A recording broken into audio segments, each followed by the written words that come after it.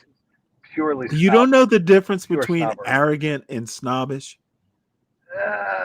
You can be Yeah, I don't snobbish. know. You can be unsure of yourself and snobbish. Yeah, that's a good But point. arrogance doesn't necessarily involve being snobby. Motherfucker, you need to be a better white. If you're white, you need to know these subtleties. I don't study the English language like you do. Hey, my dude, friend. I don't have to study it. I was trained with them. Well, there you go. There you go. So that's not my area. No. HB, who said mass incarceration was propaganda? Are you as stupid as Wicked? Wicked said mass incarceration was because those people committed crimes.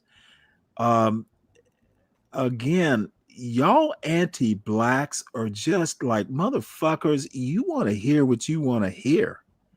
Is that just Never a the lot of facts, people though. incarcerated, like mass? Is that what that means? Well, the mass incarceration thing is really a matter of perspective. I buy the argument. I don't think Wicked is wrong that they committed crimes, but the dumb son of a bitch is not a lawyer. Okay. Of course they committed crimes. Fucking not paying a traffic ticket is a crime. The dumb son of a bitch doesn't quite understand the subtleties, as most anti-blacks do not. They are one-trick ponies. They are one-dimensional thinkers. They are linear thinkers who have no appreciation or no ability to deal with nuance. Yes, mass incarceration was deserved if you think every crime needs to be like prosecuted. I do. Prosecute everything. Yeah. Execute a motherfucker for not paying a traffic ticket. Fuck yeah. That All seems of it. fair because not paying your traffic ticket is a crime. Nah, just but a lot of No, motherfucker. I'm like, you know what? You are a be braver. Why?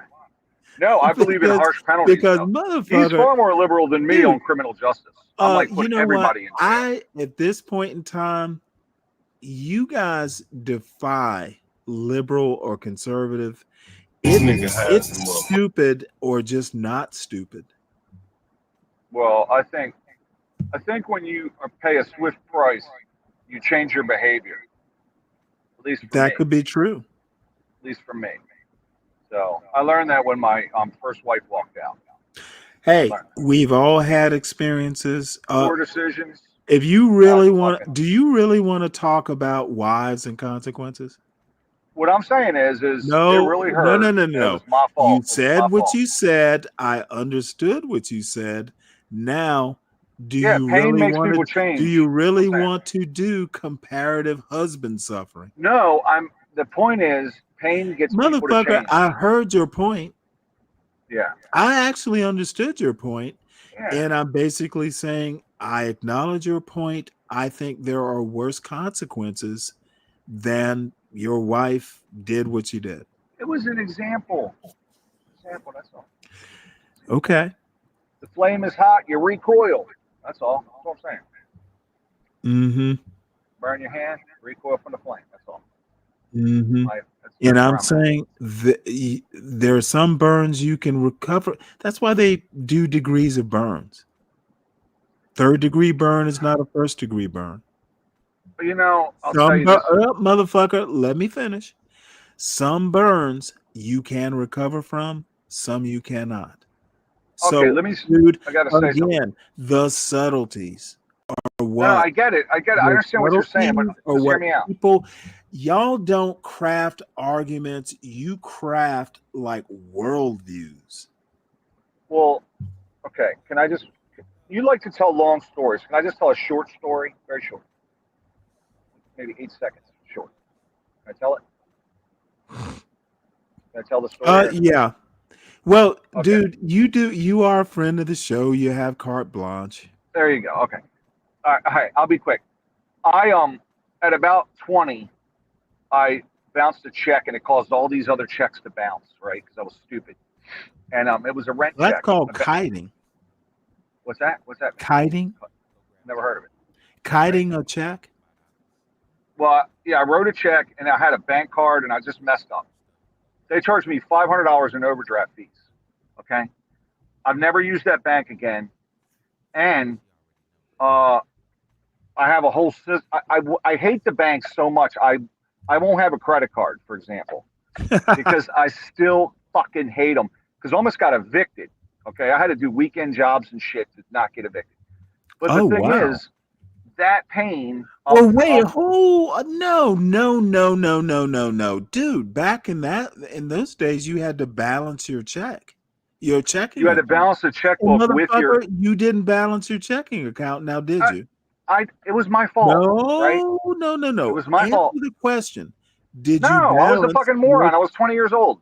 Okay, I didn't ask you that. I just asked if you had balanced your fucking checking account. God damn it. No, I did a bad job. Why do you keep doing that? What?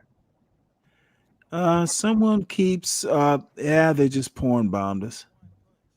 Really? Yep. Who did it? So that's the end of this show, folks. This is what happens when you speak truth. And motherfuckers, I'll just start a new one. All right. You know what? I might just keep this up. We can edit it out. Can you? Okay, keep going now. No. No, it was fully my fault, though, Stanley. It was my fault completely. But I still hate them, and it was painful, and I got a totally different system now. So anyway, that's it. Yeah. Jonathan Hope. Yeah, we'll have to make sure and ban that son of a bitch. Setting up his microphone. Somehow or another, someone kept letting him up here.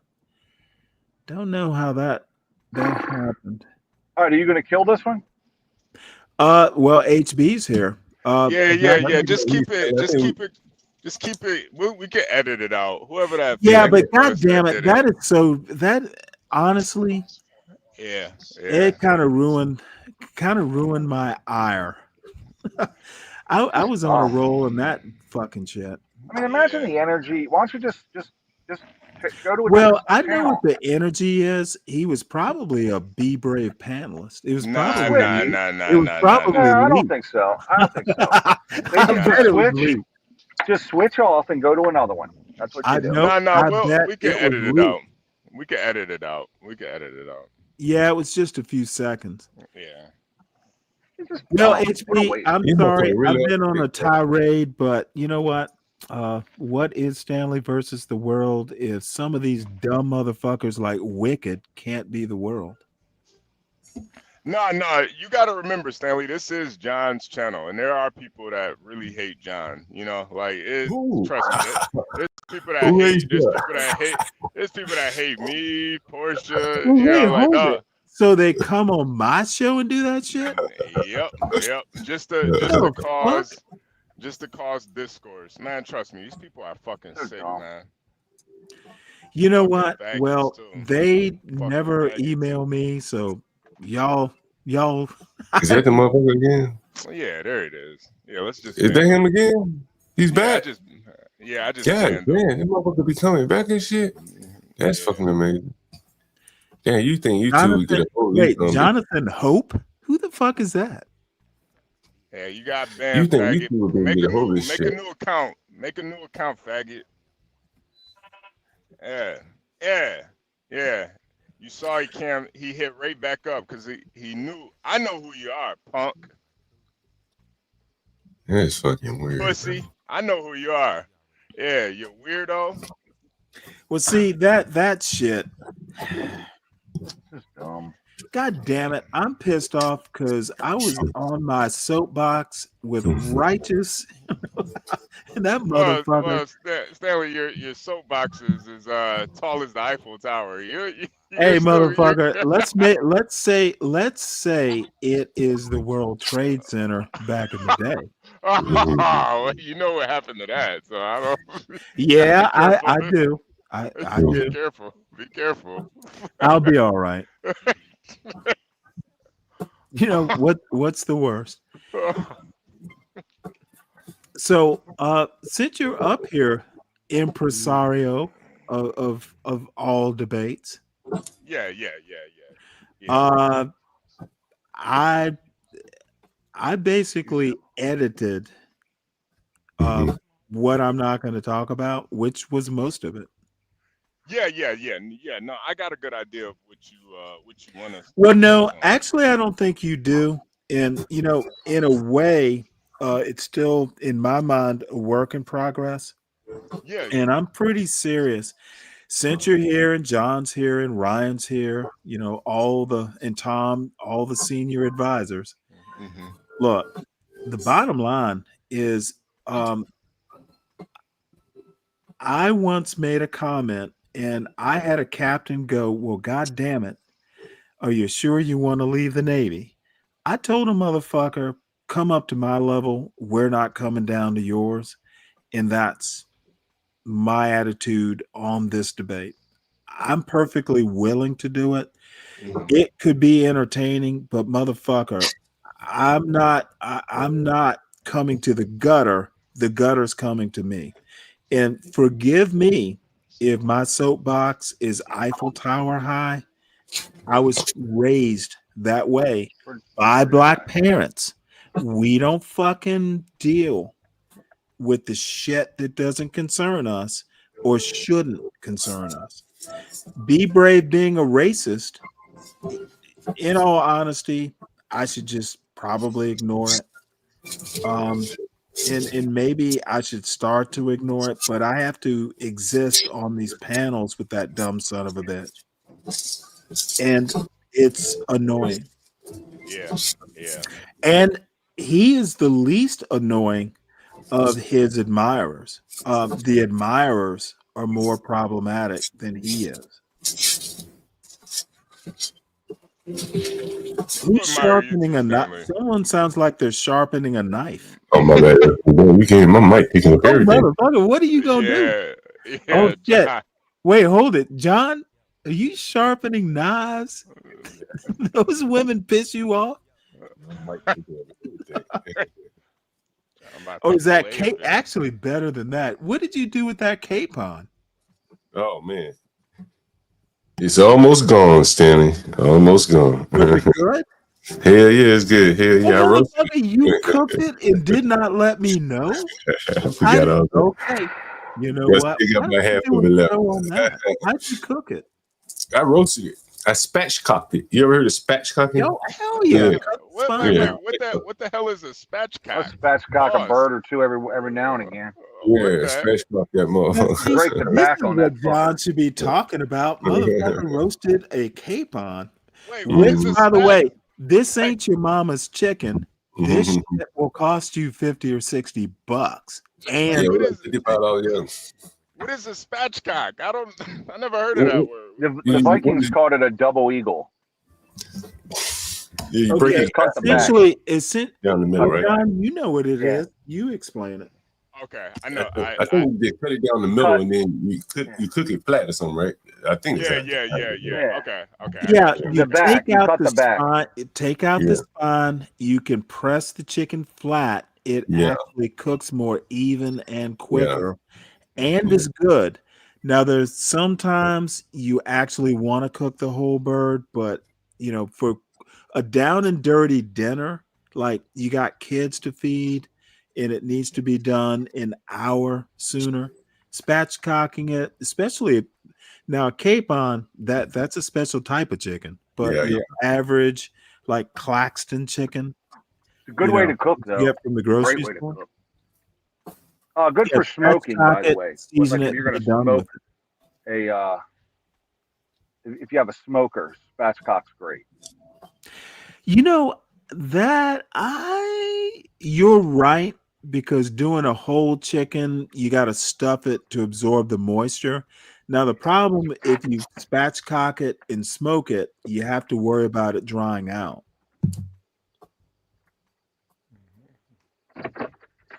Yeah, you got to keep basting it Spatchcocking cooks faster, but it also leaves it prone to drying out. It'll get chewy. Yeah. Look at Virgo. Virgo. Well, she's happy. Yeah.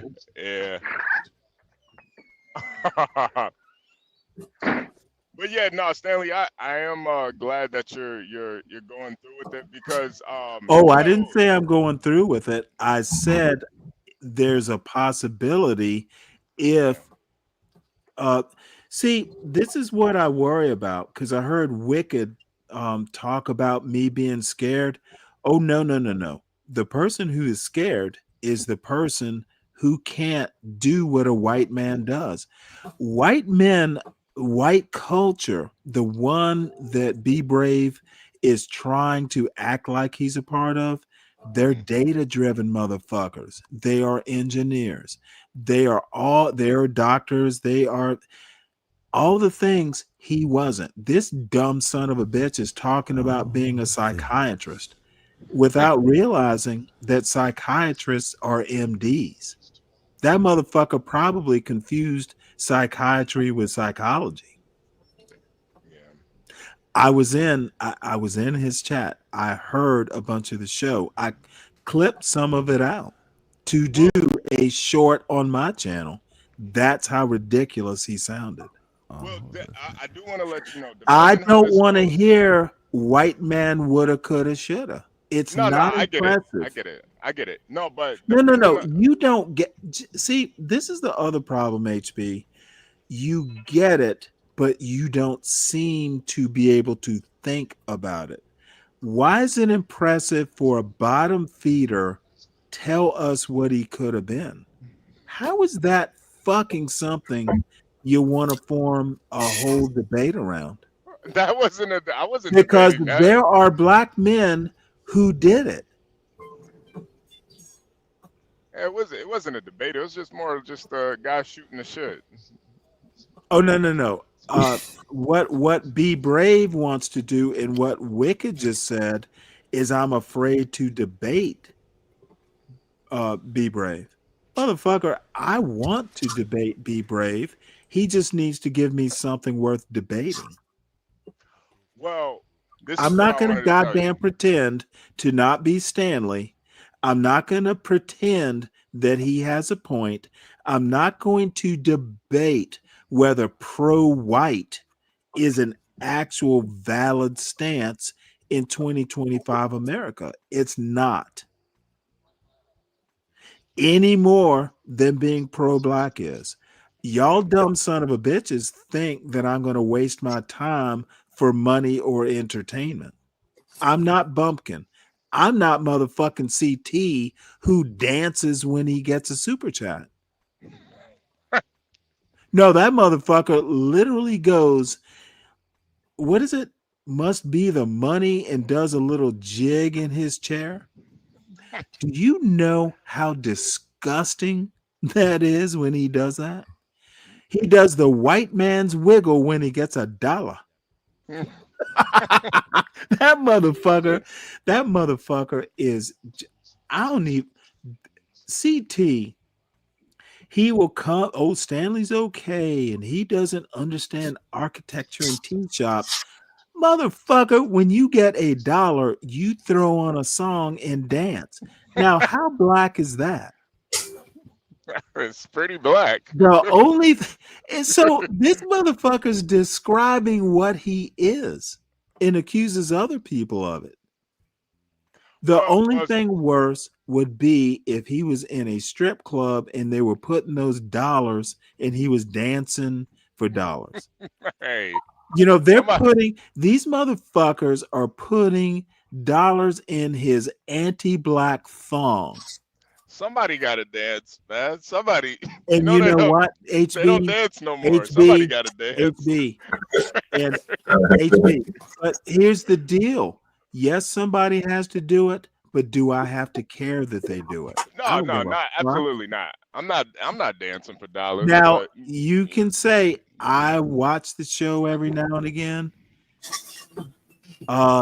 It's like I shouldn't eat a handful of jelly beans like I do every now and again. It's bad for you. Well, no, this is what I wanted to tell you, Stanley. Because I do understand that, this, and I'm not even gonna say it's less of a debate, more of Oh, now it's changed. It's morphed. well, it's Because more John was of the one who morphed it. I it's did more see of that a part of the formal, show it's more yesterday. of a it's more of a formal conversation. We've But done that before, and you know how it devolved. I definitely won't. I definitely won't waste my time rehashing old arguments. I don't read. Right. But I don't spend my time reading other people's thoughts. Oh wait, I don't it's Be spend my Brave. time reading other people's ideas. I've read a few books, and that's it. And from there, I just so took why a would you leap. debate It's a like, book well, if reader? this is true in these books, and what I'm saying, it appears this is true. What I'm seeing, that's where I draw my conclusions. Wait, Stanley. I do No, want you to all know. of a sudden, this motherfucker talking about I can back them up. I'll tell anybody. Gun Violence Memorial. I just text you, Stanley. I just text you. Google anything. Google. Goodness sakes.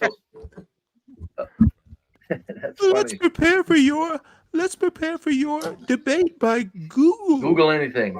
Google. Gas station robberies, driveway robberies, carjacking, data. teens robbing. Data about Google anything robbery. caught on camera. Say Google. What you do is you Google this, and this caught on camera. Google. I'm not doing your work for you, bitch. That don't count. See, this. So is what am I the to do white with man stats? for you. This is The Gun Violence Memorial don't count. Okay, I got to talk about this. This is the low grade, bottom feeding white man. He wants me because, dude, this is so motherfucking Jim Crow. Even though I'm a bottom feeder, I expect you, Stanley, to go out and do the work and disprove my point. Motherfucker, you're not even my equal. This motherfucker thinks it's 1925 versus 2025. I'm not going to Google shit to prove your point, dumbass. I don't have to. I'm not going to go out and watch your videos for you, dumbass. Motherfucker, the days of bottom feeders self-identifying as bottom feeders and black people going, oh, but your skin is white. What the? Why are y'all entertaining this motherfucker? Why are y'all bothering me with this bullshit? Dude, HB, what the fuck are you doing? John Galt, what the fuck are you doing? This motherfucker wants me to Google shit to prove his point. Fuck that. Is that what he said? Well, you know what? I understand it might be noisy in the cab of that truck. So, I'll give you some grace. Motherfucker, you better bring your white man game. This motherfucker can't be white to the extent he thinks he's white. That's his problem. He's not white elite. The motherfucker, he's read a few books. Well, motherfucker, I've been reading forever. Your little, I read a few books. I have a point. Go Google it for me. Fuck, be brave. Instead of leaving the word morality to these damn religious goddamn bastards that are out of their minds, this crazy. Bless your hearts. No, like I said, I don't. I love saying praise the Lord.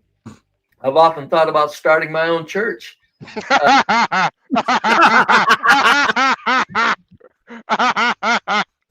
Gonna be cold. This It's gonna be cold in that church. Wannabe white elite, bottom feeding man. And what I get is I should have a conversation with him. And motherfucker, I take myself seriously. Maybe, maybe it's snooty, maybe it's arrogant, maybe it's too much, but motherfucker, I'm not going to degrade my parents who raised me and educated me, pay goddamn good white dollar for an expensive Catholic school education to deal with this dumb son of a bitch. I don't even want to have a conversation with him. What the fuck are y'all thinking about? Now, I will entertain a conversation, but it's not my problem. He needs to come up to his own white standard. He wants to talk about he could have been a psychologist. Well, motherfucker, for a day, for an hour, come up to your woulda, coulda, shoulda been white standard. Prove to us you could have been. I hope y'all know how dumb this sounds to me. It is entertaining, Stanley. Motherfucker, there's more to life than entertainment. That is true. I give you that. Yes, it is instinctual. Morality is instinctual. Kids learn it. You can Morality. see it. Oh, this is you can see a little another kid. dumb motherfucking bullshit point. The point that morality is instinctual is bullshit. There is a strain of thought. Morality is basically, it's like religion is instinctual. Well, morality is based off of religion. The motherfucker has no clue what he's talking about. Morality is instinctual, it's ignorant. Morality is subjective to begin with. Well, it's subjective just like religion can be. I would buy now. I'm more ethics, like rules. You know, well, I even think you have to be thought even ethics, but you instinctively know that it's unethical to kill a person. Morality comes after ethics. I don't think ethics are based on morality. They're almost two separate. They're ethical philosophers. They're moral philosophers. There's a reason for the separation. I'll put it that way. Morality, ethics are more rationality. That branch of philosophy. Dumb motherfucker, again, is failing. Flubbering. The gospel. Because I guarantee you, I'm going to say this. All of us know what Jesus Christ would do. We know. Because morality. When we think of Jesus Christ, we think of morality, decency, fairness. So let me say this. All of us are born with a preacher streak in them. But anyway, that's why I say, let's debate a question of moral philosophy. Fuck that. And again, Stanley said, I don't know the difference between morality and ethics. Moral philosophy is ethics. Nope. Dip Wonder, Stanley. That's what it's about. That's what it's centered around. Ethical behavior. What's right? What's wrong? Like, to me, a good moral issue would be. This good moral issue is a confused bottom feeder. Is economic theory. Is guppy flopping. That doesn't include 8 billion people on the planet. They give a shit about morals in a pure economic I believe that. system. What a dumbass. Throw it as a motion for debate. Can you have an economic theory and leave 7 billion people out of it, and just the 340 million Americans and the other 350 million Europeans and the other scattered around the world that makes up maybe 1 billion people living wonderfully off the fat of the land, while the third world countries have their resources robbed from them? Is that the economy that people have? If you notice economists, listen to them. You'll hear them think. You'll hear them say, it's all about the American economy. Now, never mind that we don't have an economy without Chile's copper or Africa's coltan and cobalt or Morocco's phosphate or Australia's uranium, or lumber from hardwoods and stuff like that from Indonesia. We don't have an economy. So why wouldn't an economic theory include all of those where the natural resources are coming from? Son of a bitch. See, that would be a good debate. Has he There's ever no heard stats needed. I mean, you can say where the resources come from, but we all know they're spread around the planet. How can you have an economic theory and stand on it like fucking idiots do when it doesn't include goddamn the world? I stopped doing that when I was a kid. I said, no, if an economic theory don't include 8 billion people, it's just a selfish, self-centered piece of shit economic theory about 340 million people stealing resources from the rest of the planet. Yeah, that's economic theory, all right. But that doesn't come into it. It's just a high and mighty economic theory for America. All a rising tide lifts all boats. Forget the fucking people that were fucking starting wars and civil wars in so they kill each other while we steal their resources. Don't pay any attention to that. No, that's economic theory. That's economic flow through. Natural resources are the source of economies. No. I had to explain that to Ryan. He said Japan doesn't have any natural resources and they got a thriving economy. This motherfucker is I had to explain to him, it's like their natural resources are imported. But without the natural resources being imported, like flats and sheets of plastic and sheets of steel and lumbers and semiconductors. They don't make plastic in Japan. Without those natural resources being imported, Japan doesn't have an economy there, little buddy Ryan. This motherfucker has. Japan has an economy and they have no natural resources. That proves to you that feel sorry for this white man.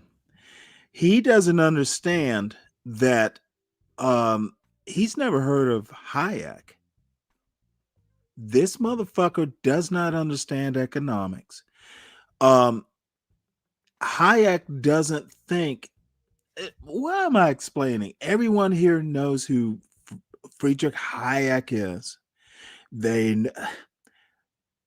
Why do I have to debate a motherfucker? I've read fucking Hayek, and I'm not even, that level of morality and markets don't even make sense to someone who believes in Hayek. And there are people to the right of Hayek. Be Brave is not worth me debating unless we want to just do it for entertainment. Someone needs to tell this motherfucker he doesn't know. He might have read a couple books. I'm not going to say he's not bright, but motherfucker is not educated. And I need folks to know that if I debate this dumb son of a bitch, it's for charity or just pure profit. It's not because he's my peer. The dumb son of a bitch he might be white, but it's a skin only proposition. John, HB, any comment? Well, yeah. I'm definitely. Yeah. I thought it would be quick. I'm trying to comment. Damn it, Stanley. Motherfucker, why are you yelling? Guys, you just cut me. Why are you yelling? Comment, then you cut me off. Oh, no. You took a minute to think. You didn't already formulate thoughts? Whoa, sorry. I don't think like you. You're fucking. No, you're working, so I have to give you some grace. Jesus Christ. You're no, dude. Y'all don't, dude. I was just gonna say I am a fan of Hayek too, and okay, and then teach this dumb son of a bitch about Hayek. Morality and economic systems. That is such a fucking laugh. Yeah, nah. I mean, you think? Do you think the market gives a fuck about morality? Adam Smith, Milton Friedman. Come on, man. But I think Adam Smith was a little bit more moral than Hayek. Oh, much more, but not when they're concerned markets, for crying out loud. I mean, the markets determine morality. He is a staunch socialist though. So you know what? Then you know what? So Karl Marx gave a fuck about morality? When? That's what Hayek If this motherfucker, dude, that's kind of what he economists was don't against. give a fuck about morality, maybe as an afterthought. How now? I'm not like an economist or even that well read, but other than the basics, I've read Hayek. I haven't even read all of Marx, but the one thing I can agree upon is markets. They all cared about markets and history in Marx's case. When did morality, the markets determine morality? Marx didn't give a fuck about Jesus and morality. Marx never asked, what would Jesus do? Neither did Hayek. The fuck is this idiot talking about? What would Jesus do is not an economic fundamental. In that this idiot wants to pretend like it is, he's not up to speed, son. It won't even be a good conversation if I start talking like this. This motherfucker will literally just revert back to, and Be Brave does it every time. Well, I could talk to CEOs. I had a pretty girl. That is his like go-to argument. It's whataboutism from 80 years ago, and he's only 70. What the fuck? Y'all better school this dumb son of a bitch. No, I'm not. Every time I listen to Be Brave, I get less intimidated, like I ever was. I'm afraid of taking him lightly. That is my real fear, that I will just fucking treat him like the shit he is and not give him the respect that people like Mavid thinks he deserves. No, that's a real thing that you overshoot, you get over your skis, you take the fool, but he's really smart. That's the only fear I have. I won't treat him with respect. I have to control my inner snob. No, I don't think you do, Stanley, honestly. No, my mother, I hear my mother in my ear going, don't overestimate him, Stanley. He might be a fool, but he deserves some respect. And you know what? I was raised right. You give some charity.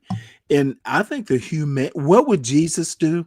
Not debate this fucking gutter snipe. Yeah, Jesus would probably Jesus would not abuse this boy. Probably build a shed or something. But I'm willing to do it for money. Does this mother?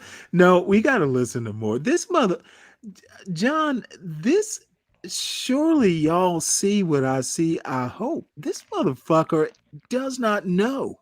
He just doesn't know. And I won't lower myself. And what are you going to say? I told HB, I said, man, you better prepare to hand back some cash apps, because if they roll in, Stanley's going to back out. So I'm sure you can hand back cash apps, refund them. Listen to this What a headache, though, to get 10, 15 cash apps. You got to go back and refund them all. I guess it's easy to do. These guys are tech savvy, so it's nothing for them. For me, it'd be like, oh, God. Wow. Yeah, thanks, Truism. But so, no, and like I said, it's so, I don't know. I don't think my money says it's probably not going to happen, folks. I don't think it will. And I'm calling Stanley a chicken shit if it doesn't. And I'll call him a chicken shit for the rest of his goddamn life. He had a chance to rip my goddamn head off, intellectually speaking, and didn't do it. There's a reason. Straight F. Motherfucker, I did it. From the sixth grade on, buddy. Didn't have to debate. Straight fucking F. And who is this blue chunk? I like that name. Actually. I wanted to quit school, Shenard, but my girl, she was the class president, wouldn't let them throw me out. It was a smaller school. Graduating class of 102. Let me mute. I graduated 102nd. So I can blow a chunk on Blue Junk. Hit the link. I don't know if it's pinned. Let me pin it right quick. Yeah, Blue no, Junk, pinned. come on up so I can make it make sense to you. Hey, good morning, roller skater, Texas girl. Good morning. Hey, Skater, how you doing? Good morning. Man, I still. And by the way, whilst because I always forget, because be brave. Solid Snake isn't here to do it. Please make sure you subscribe to the John Galt Urban Landlord channel. He is here in ignoring my my provocative language.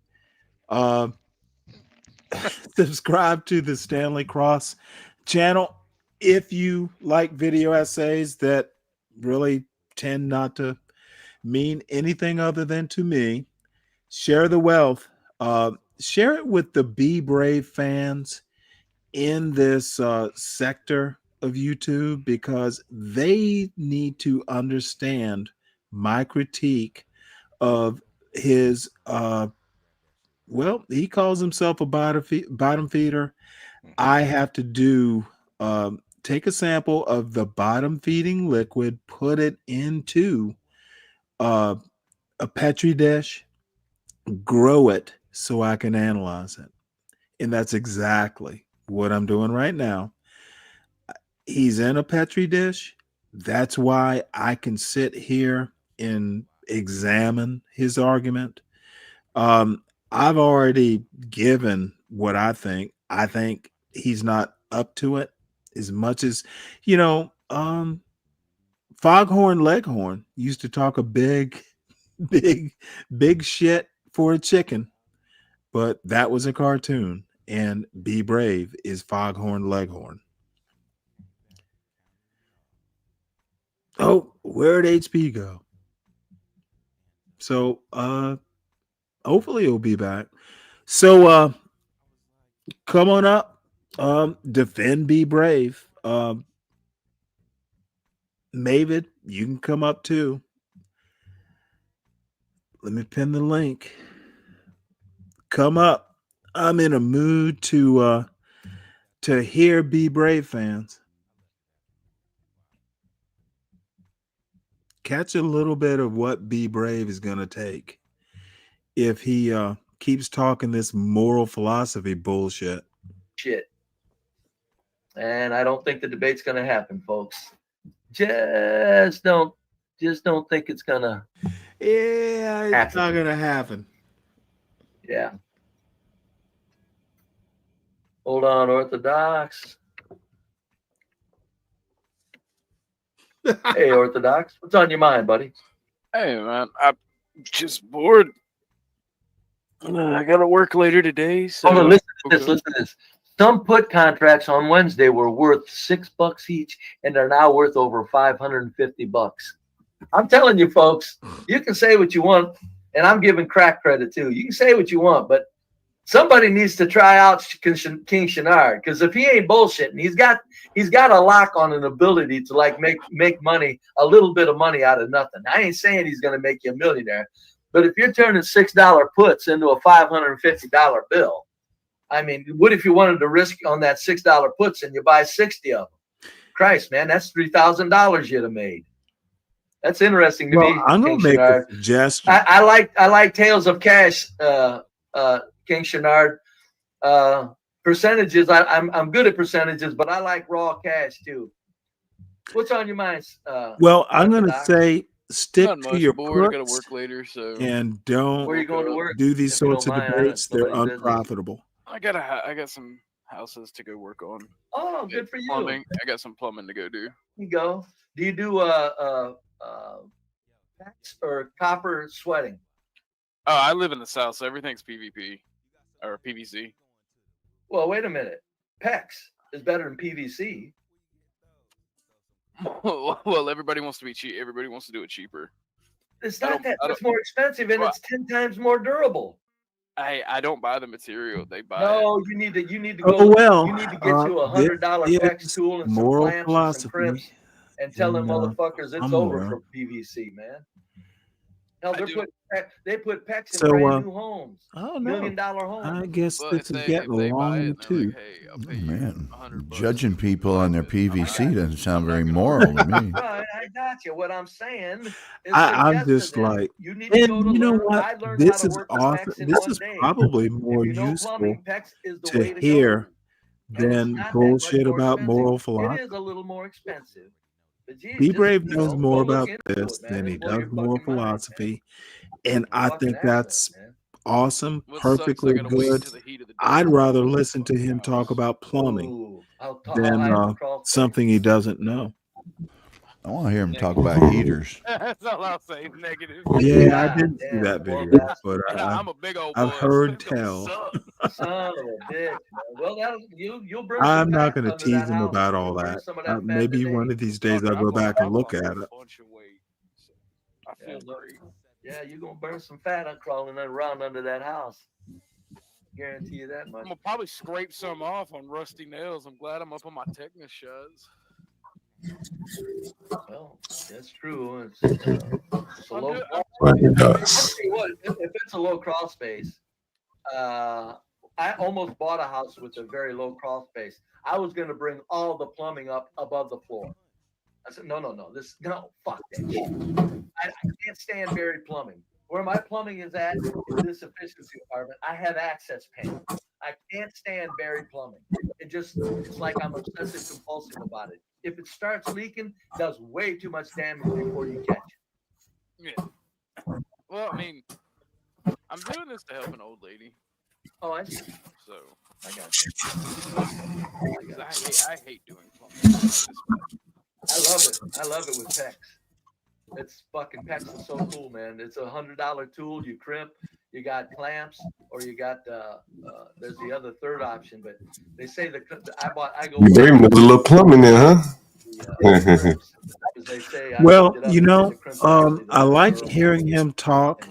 Maybe we should debate plumbing, because I don't know anything about it. But I can learn it. They got their connectors. You got your that hard. You got your bars. Maybe what we should do is have him debate. And I know this would be a better debate. Plumbing between Be Brave and American Man. Now tell me that wouldn't generate some money. They would get off into anything but plumbing.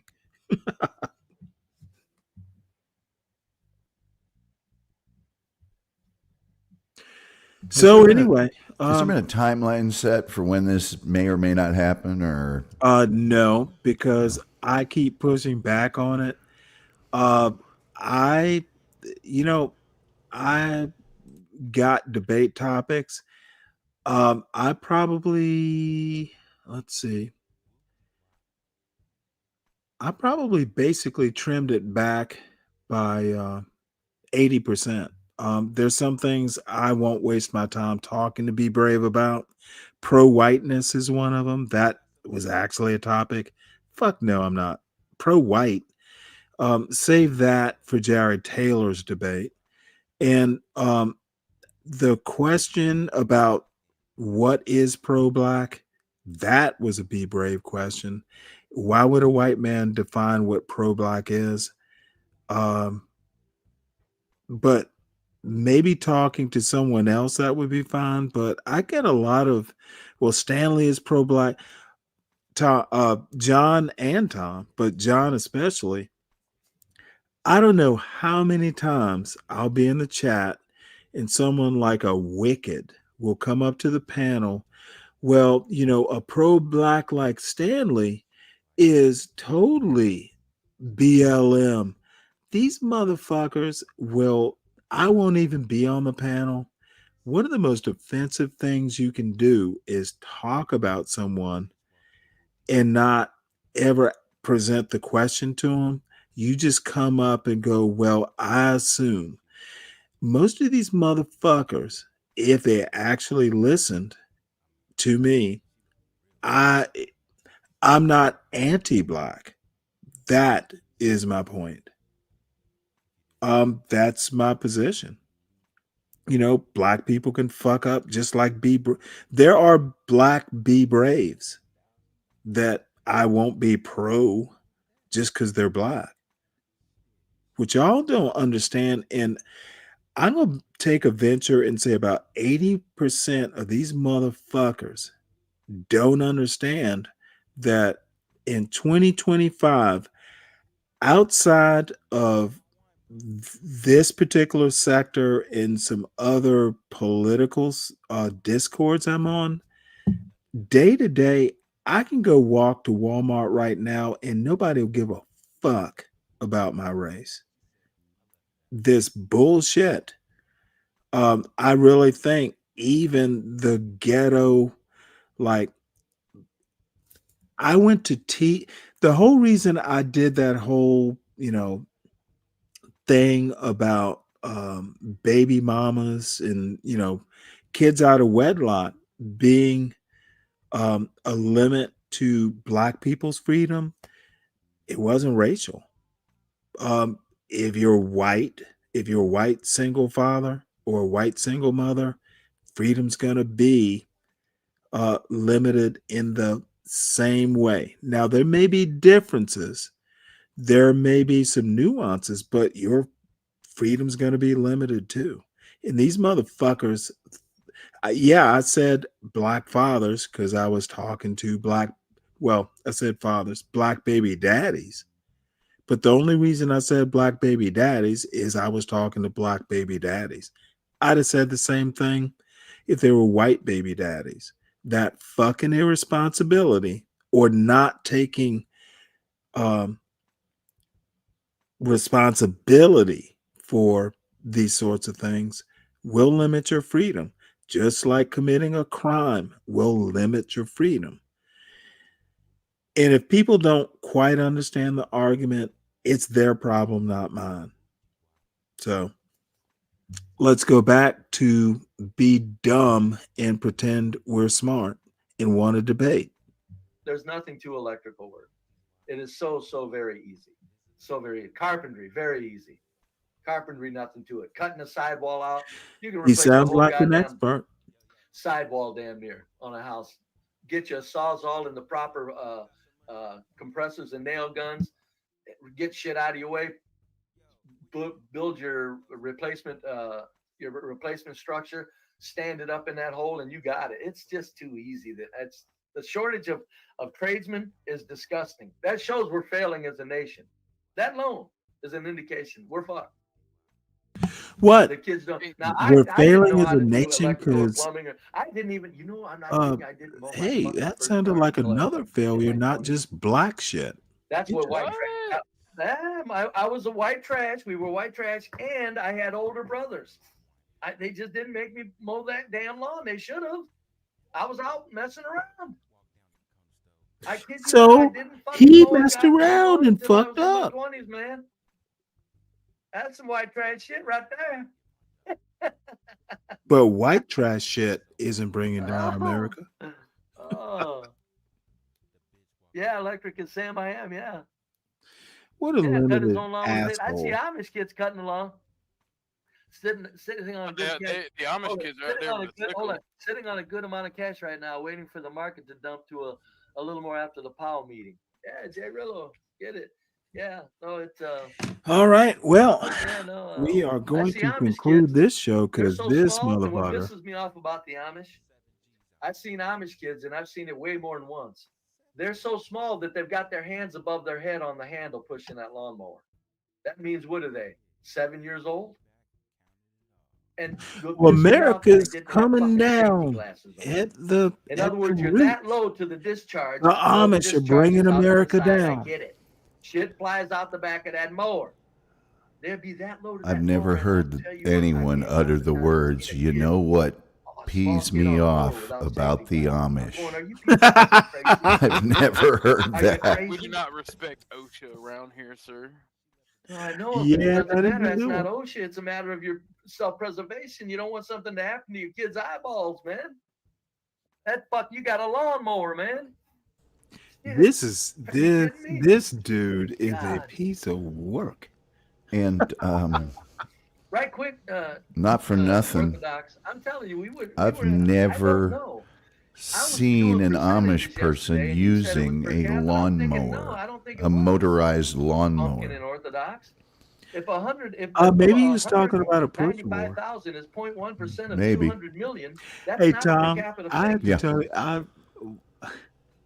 I bought my son a And you push guys mower. insisted it was. I said, no, it isn't. I could be wrong. It Uh-huh. made him use it. Sixth grade It education. was so funny. When I say 85,000 They black, actually work really good if you Oh keep them shit, sharp. yeah, they do. You can sharpen the blades and all that shit. 0.2% Yeah. of blacks are Of course you molesters. can with 0.1% any of more, whites but are molesters. That's not a per capita. you know, it was my own special form of like, hey, guess what? Smart asses. As I thought about it, I'm going, that is not per capita. Yeah, Per if you capita have is a division like a per unit of residential people. sized yard, Yeah, that's Excuse me, are you push still there, mower is a great thing. I am. Well, so enlighten me, or say you were full of shit. What I told you per capita was. Look, was a he's percentage of the he's a whole. young man. He needs some No, that's not a exercise. no, Not that's not gonna a per kill him. capita, sir. Per capita is a division. A lot of mowers now are That's what self-propelled. a percentage is. No, It's a no, division of the whole. 195.1% Yeah, well, of 200 million is not a per capita figure, sir. look, That's a percentage. we don't have my father's lawn that I grew up with. That motherfucker, You you can't could. admit it, can you? It looks like No, a you're not goddamn wrong. golf course. I'll have to look it up. You can't Of explain course, it. Explain it's how you're like going to a divide the whole up. 50-year project. To get to the per capita. We've Okay, had replace the 195. my replace parents' the 0.1%. phone number is almost Transfer that to 60 a per years capita old. figure. Well, shit, Here. it's 55 Go ahead, years do old. it. Here's the So definition. that lawn has No, been I know what the cultivated definition is. I'm for asking you 55 years. transfer. Yeah, it looks like a golf course. 195,000 is point. Yeah, our lawn was immaculate. It looked like the outfield at Wrigley Field. Yeah, what the You know. fuck is No, I it with didn't- no, these no. that old fashioned? You asked me to Like, explain. if per I capita. took that push mower to my father's lawn, Nice try. he would You're gonna probably change it. No, toss you're me not gonna and change the equation. that Here's lawnmower the equation. onto the street.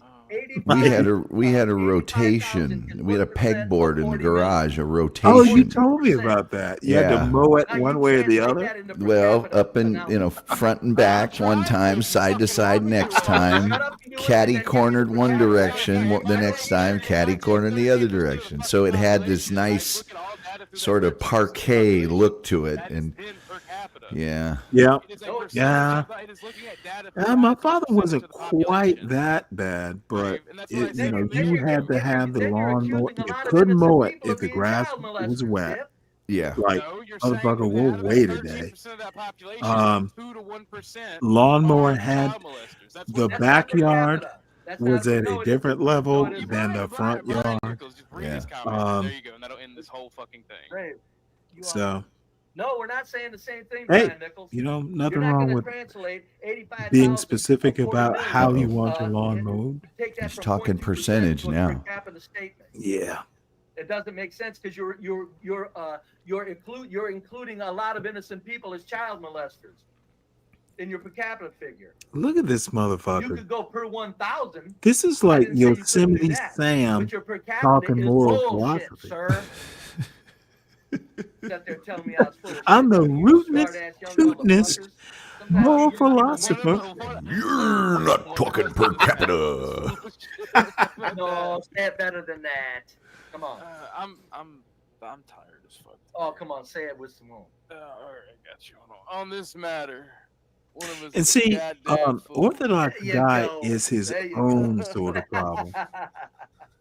I think he didn't prove me wrong, folks. So one of us is a fool. What else is Yeah, on one your of us is mind? a fool. Son of a bitch, And you're motherfucker, listening, if you come up and try come your to shit. debate me and you go, one of us is a fool, With an old man. What's that? Orthodox? why don't we just do a And panel I thought he was discussion? live with Truism, but apparently it was a they had a really good show, or a really good interview. It cut out halfway through, but I thought he was live and it cut out, and I went to call him, and unfortunately, I accidentally woke him up.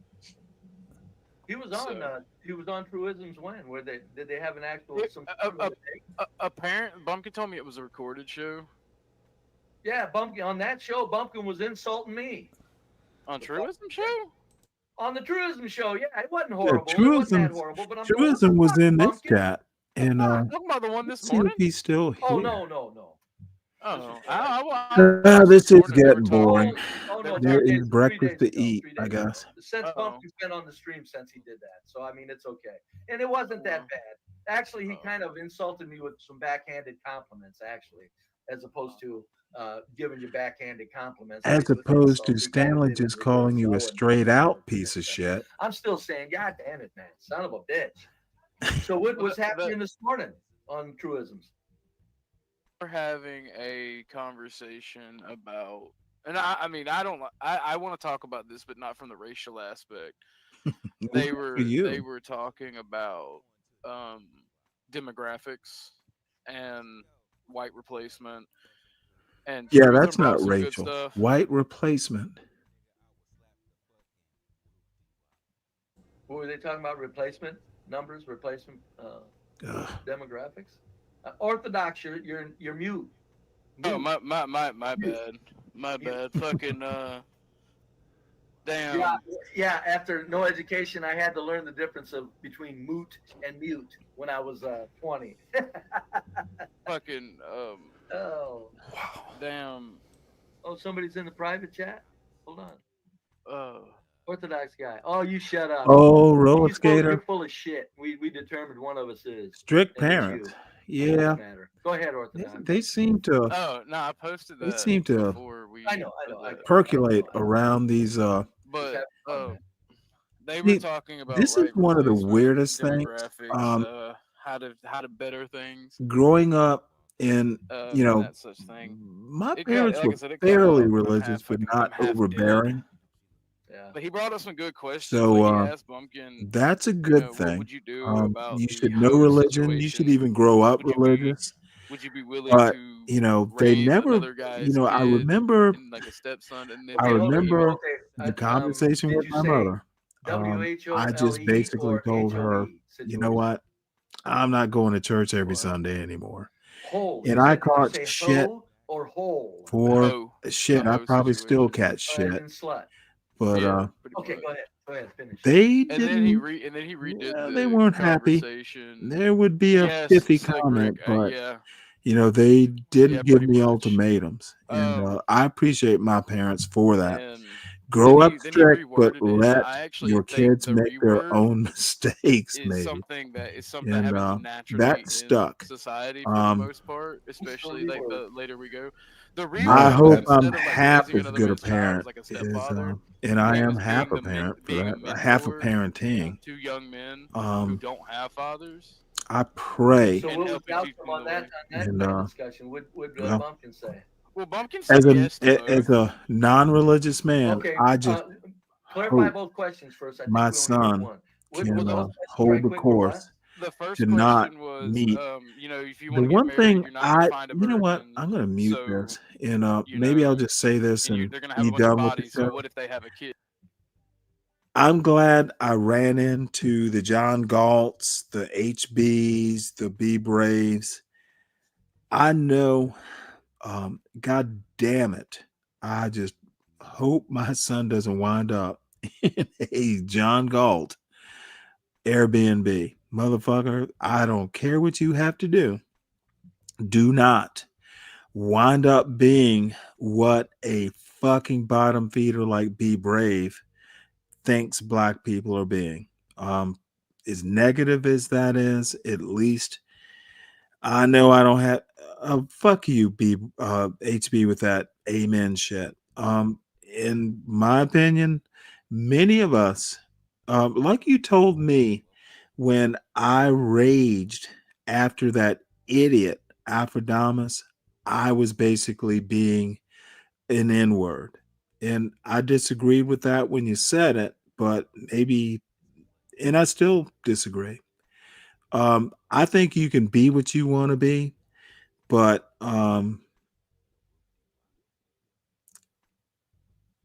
know the perils. I know the bottom feeders out there, thanks to Be Brave, and not like, thank God, I was independent and I had independent thinking of what I think excellence is, because Be Brave will bring you down. Be Brave is not a psychologist.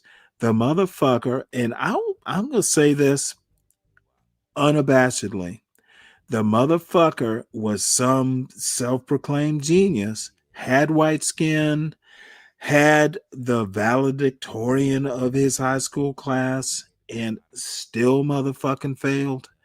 I'm going to say it's because he wasn't a good white man. He wasn't a good person.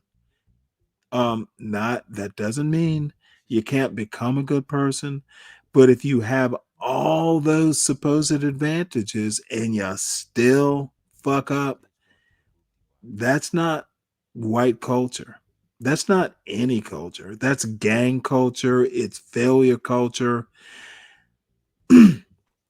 Don't tell me about what the white man and his culture has invented when you had all those advantages and you wrecked your life anyway. And you're trying to make it sound like intentional now. This is what I don't fall for. I actually listen to Be Brave, and there's more pain than there is wisdom. He could reframe the pain to do a "don't do what I did, son," but that motherfucker is too prideful. And HB, you and John, and others just fucking, I don't even care if it's for content. You're debasing yourself when you do that shit. And don't expect me to debase myself.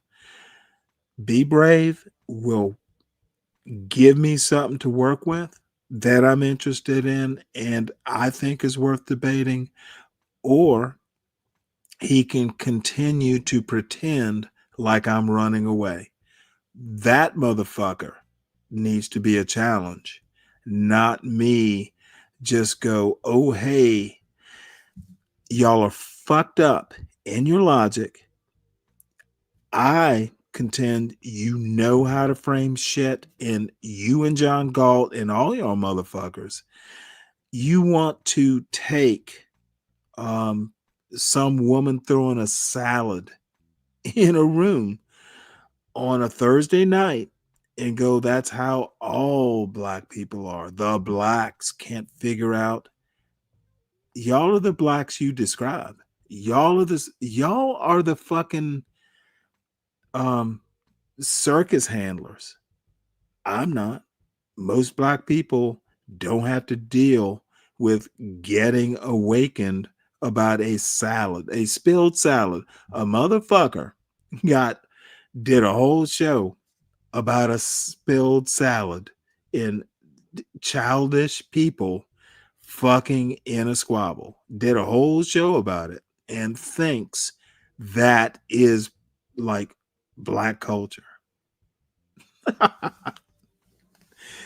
Ridiculous. And there are motherfuckers who go, good show, John Galt. No, it's not a good goddamn show. It's a cartoon. The reason the Be Braves score points is because we care about we care about the least among us do. Become Jesus, or actually deal with the reality that you're not your brother's keeper. There actually is a choice. So, let's see. I think I might end the show because I'm getting mighty loose-lipped, and maybe I'll go over to Be Brave's show and grace him with my presence in the chat. Tom, I honestly thank you. I know I've been a chore. No, you haven't. Yeah, I've been, Shouldn't have a couple beers for breakfast, but god damn it, I just didn't burden myself. Honestly, it pains me, and I don't know. I just sometimes don't understand, if we're so successful, if we Virgo, I'm not going to sleep. I'm going to have a rest. And Virgo, I forgot to text you or email you. So, as a matter of fact, Virgo, do the John Galt, the Stanley at JGHB info, and just send me the email. We'll communicate that way. I somehow or another, I went looking in my normal email and couldn't find your email, but you said we need to chat. We can chat. As a matter of fact, you're at work, Virgo. Do you need more entertainment? Solid Snake isn't here, so but I can get loud. So anyway, Tom, Virgo, Vampires was last night. I was asleep. I will watch it at some point today. Virgo, Tom Gully did a whole show about something you were interested in. You have better. She was there. Oh, good. Okay, well, I feel better. She called in. This woman's going to Romania to see the castle of Dracula. Well, not Dracula, but Vlad Tepes. Vlad the Impaler. Vlad the Impaler, yes. And she called in. It was wonderful. Virgo's just Virgo is going? Yeah. What got a cousin over there. Crazy woman is that? She's going to have a whole year's birthday celebration, which she deserves. And that's on her list. You know what? Mr. Virgo, I have newfound respect for him. Mr. Virgo, Mr. Virgo, I need to commend you, or I hope you're hearing this. Dude, you are a trooper. It's like, if she had asked me that, I'd have been like, what? So, hey, I'm not going to go farther than. Hey, I don't even want to talk to Virgo anymore. I need to talk to that soldier of a husband she has. Well, we expect pictures. I expect blood. Well, you know about Virgo and what if she is just going back to her ancestral home? Well, yes, exactly There's right. A calling. There is a call at a frequency we don't understand. She is being pulled back. Her vampire genes are calling her back to that castle.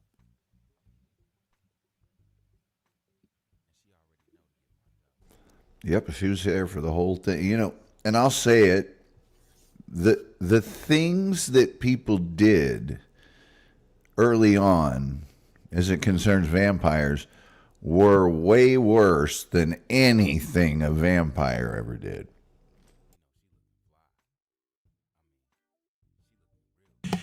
That's interesting. That kind of, that's an underlying thing to Young Frankenstein. The fucking people were way worse than the monster. That is very much the truth. It was a very interesting show. It really was. The early folklores and how vampirism was actually sort of promoted after the Age of Enlightenment because theologians and doctors, physicians started to write treatises on how to prevent vampires. Well, when you do that, you've acknowledged they exist. And so the populace believed in them. And there were vampire outbreaks all over the place. And it's just a fascinating subject, way more so than I thought it was going to be. Well, That's usually the case. AKA, I am anemic. Now, Virgo will get that joke. She's the universal donor. Yeah, but she ain't donating though. No, you know what? And that's why she's pissed off, because she can't be a proper vampire because she can't just drink any blood. No, she tried. Hey, she can only have that special vintage. You know, you can't be drinking that AB Mad Dog AB bullshit. It's gotta be an O positive vintage. Yeah, you can't be having the. She's a high class vampire. Thunderbird won't do. All right, well, I am going. Oh, hey, he's alone. Let's see what he's saying. I admit, I am just curious. Hey, HB2N. Oh, there's HB. Oh, this is gonna get I it. said insult me back. You don't need to dig for a deep insult. If I call you a stupid fucking young man, you need to say you're a stupid old man. Fine, no problem. That's what I said. Go ahead and call me a stupid old man. No, you're feminine. Yeah, well, you're the fuck out of here. Fucking kids.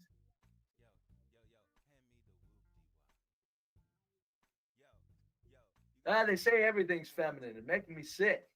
If a fucker's a queer, call him a queer. There ain't no fucking feminine behavior here. I'm saying two goddamn women, or two goddamn man and a woman. A man and a woman getting together and they love each other and they're two fine, upstanding people. There's no name you can call them for raising that man willing to help that woman raise her two kids. There's nothing negative you can say about that. Now, if a man takes on a hoe and he gets stripped, I agreed with you guys. Okay, that's bad. But Jay didn't make that exception. Are you two still in the fucking back?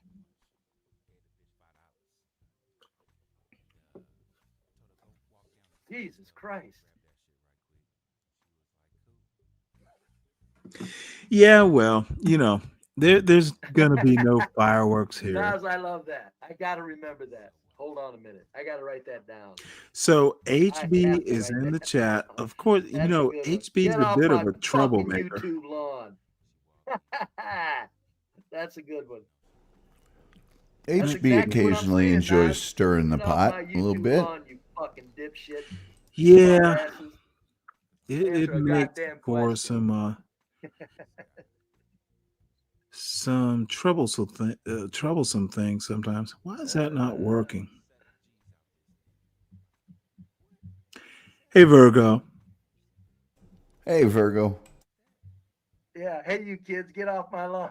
I know it, Orthodox.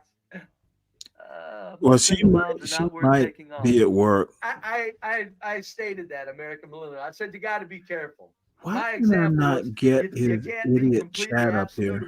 You're muted, Jay said Virgo, he was by the way. absolute about it. You take on somebody Well, there we else's are. kid, you're what do they call it? Cockling or due to the cuckoo bird and shit. Jay said absolute.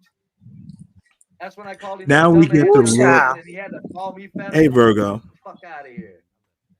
Is Brave on the chat? No, he's on his show. I'm looking at it here, and then because the title of his show is "Let's Debate Matters of Moral Philosophy." Stanley, no sources needed.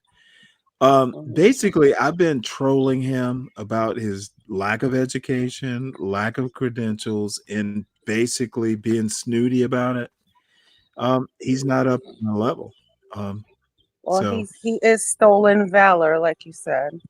But anyway, I right. can't stay long because it's about to where we have to go out and smoke. It's right by the the bay, so smoke what? The cars go. A cigarette. Jesus Christ! What do you think I I smoke didn't at know you work? smoke cigarettes. I be drinking and smoking. Well, I thought you were smoking. The Oh, wacky tobacco. No, I don't smoke that. I eat it. I get Oh, edibles, okay. but Yeah, this is getting much more because I have complicated. because I have my card. Did But you stuff anyway, your mangoes with edibles? oh, don't talk about the mango tree. Oh, I also came up to say, because this car is about to come back around to go through the dryer, so it's gonna get really loud and I won't be able to talk. I wanted to say thank you to Tom for the vampire show yesterday. It was awesome and I had a great time. Good. I hope there's some stuff there you didn't know, considering, well, your background. Oh yeah. Definitely. And Stanley, yes, like Tom said, that's on my bucket list for my I 50th cannot. birthday. I never would have. Wow, you are I'm into going vampires. to Romania. What can I say? Yeah. Good for you. I'm going to Romania. I'm going to go see my cousin. You got a cousin in, where is it? Is it Transylvania? Oh no, she doesn't live in Transylvania. You're going to bite her neck. Bucharest or something, whatever it's called. But I'm going there. I want to do a big plug. Besides, everyone hit the like button in the chats. Subscribe to the John Gall Urban Landlord channel. Subscribe to the Stanley Cross channel if you so dare. And subscribe to Tom Gully. Tom damn Gully. That motherfucker. Oh yes. No, that shit, dude. Your show, and I don't give these sorts of compliments lightly. Okay, it's getting loud. I gotta get off now. Sorry. All right. See you, Virgo. Dude. Folks just don't know. And this isn't even fawning. This is like, motherfucker. Hi, how are you? It's almost a requirement. If y'all want to know shit, Tom Gully makes it easy because he actually does the research. There are things like that Get Smart show. I hadn't thought about Get Smart in years. It was something I used to love as a kid. I knew it. I was, what can I say? I was enriched. The show can be enriching. So, we need to work hard to get the Tom Gully show out there.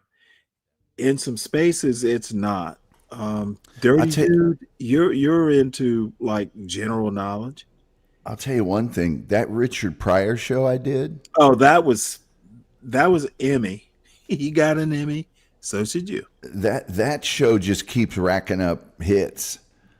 They all get a little bit here and there, but that one's I'm kind of surprised. It just kind of picked up momentum here. I'm willing. I'm going to do a show tonight. Fucking let's show it. Come up here. We can show it. What time, Stanley? In its entirety. The Richard Pryor show. That was probably, honestly, Tom, and don't take offense, it is the best show I've seen that you've done, and I haven't seen all your work, but that was a masterpiece. You know what? God damn it! Here's what we're gonna do. What time, Stanley? Is it gonna be at 3 a.m. again? Oh, another car's about to go through the dryer. I'm Sorry. actually 3 a.m. John was on this morning, so I don't like doing crossing streams, as it were. But no, 3 o'clock, unless you have a better time. I want you on the goddamn show because I'm going to show the vampire show too. You show any of them you want, Stanley. No, I'm asking your permission, as always. No, you don't need the Richard Pryor show. We're going to show that tonight. The vampire show I didn't get to see. I would love to do that too. We might have to do Y'all, it'll be like a drive-in theater. Double feature of Tom Gully. Yeah, right. Well, I'll tell you what. No, I'm dead fucking serious. Next Wednesday, Ruta Lee. I the can't Ruta Lee. even. You know, Well, I've we had. can promote that tonight too. But let me just say this: it would be nice. As a matter of fact, I don't want to do news. I've been doing news for days and days and days. I haven't shown a pop the balloon except for like they hit 1 million. You heard Virgo, they got the Netflix deal.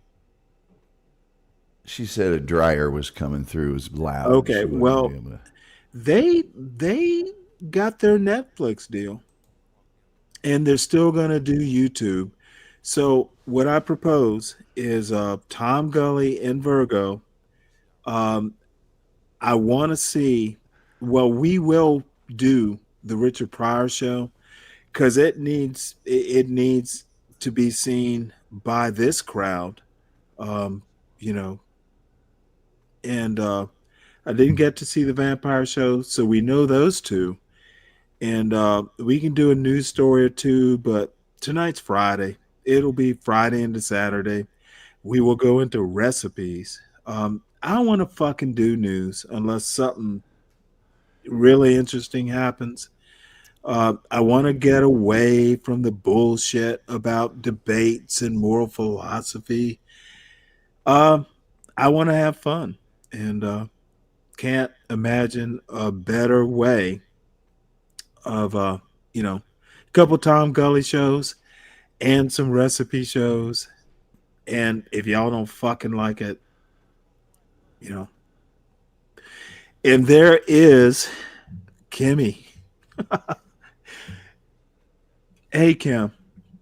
Hey Kim, we're thinking about doing the Richard Pryor Tom Gully, the Vampire Tom Gully show.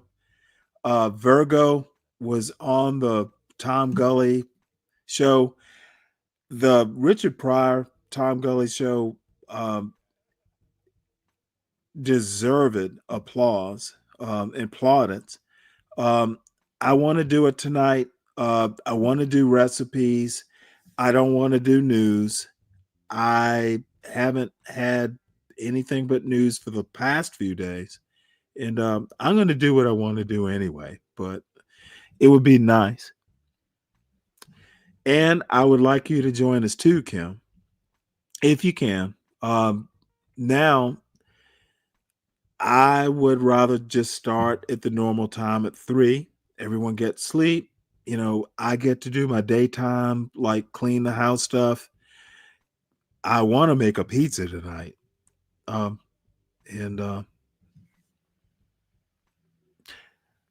yeah, Tom, I'll find the link. But yeah, everyone knows to follow Tom, but I never do. I'll put it in there. It's actually under my name here. Shit, I don't do a proper job of asking people to follow Tom Galt show. I'm a horrible host. I'm all in it with my snooty self.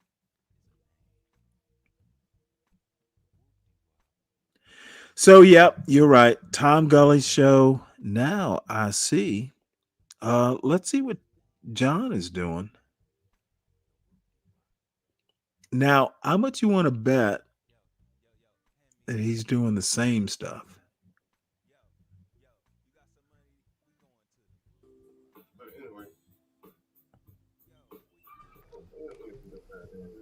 Yeah, he's having the same problem I do. Funny thing about when you use OBS, you have to constantly worry about the volume.